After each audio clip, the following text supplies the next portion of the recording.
The historical events of May 1. Let's start on 2019, 1 year ago.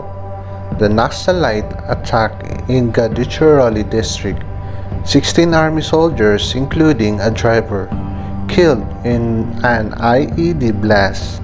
Naxal targeted an anti-Naxal operation. 2011, 9 years ago. Pope John Paul II is beatified by his successor, Pope Benedict XVI. 2009, 11 years ago. Same-sex marriage is legalized in Sweden. 2004, 16 years ago.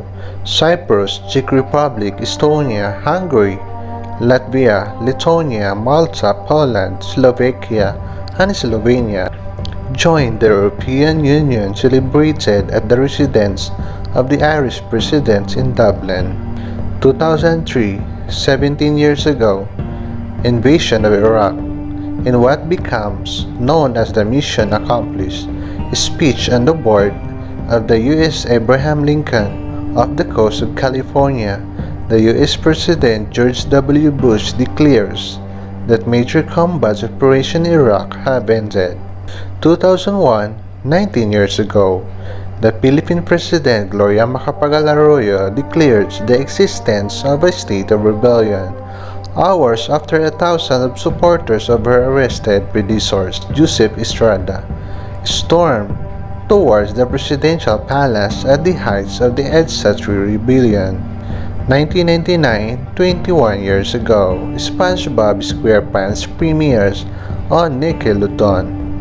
1999, 21 years ago, the body of the British climber George Mallory is found on Mount Everest 75 years after his disappearance in 1924.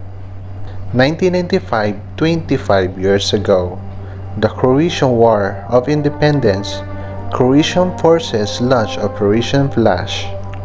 1994, 26 years ago, three-time Formula One world champion Ayrton Senna is killed in an accident while leading the San Marino Grand Prix at Imola.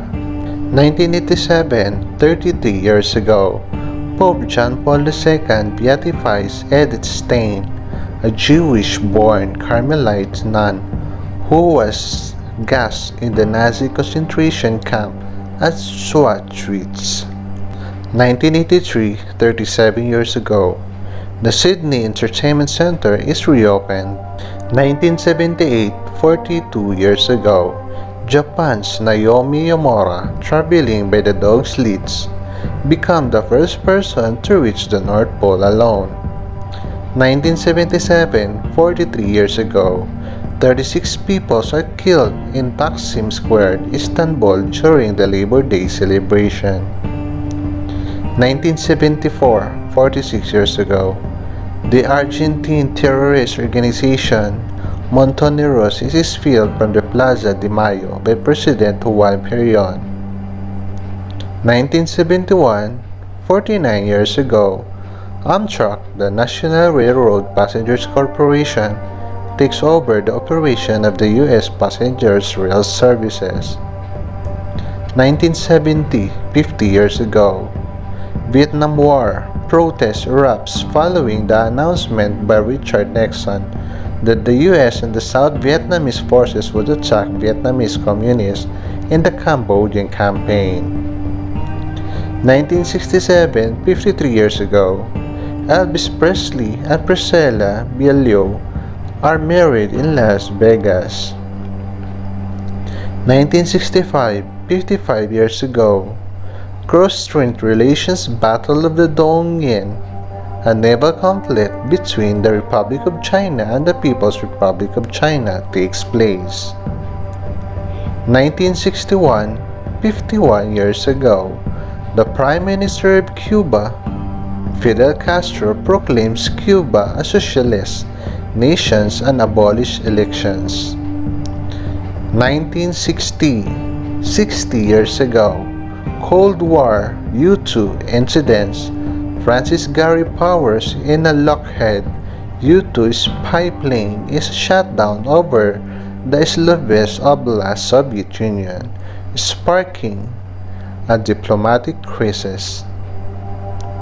1960, 60 years ago, the formation of the Western Indian states of Gujarat and Maharashtra, also known as the Maharashtra Day.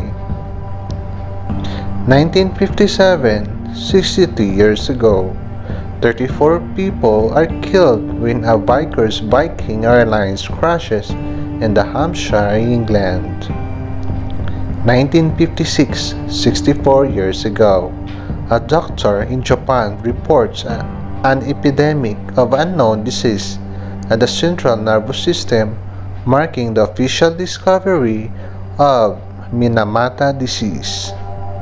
1956, 64 years ago, the polio vaccine developed by Jonas Salk is made available to the public. For latest and updates, please like and subscribe to this channel, OFW Trends. Thank you.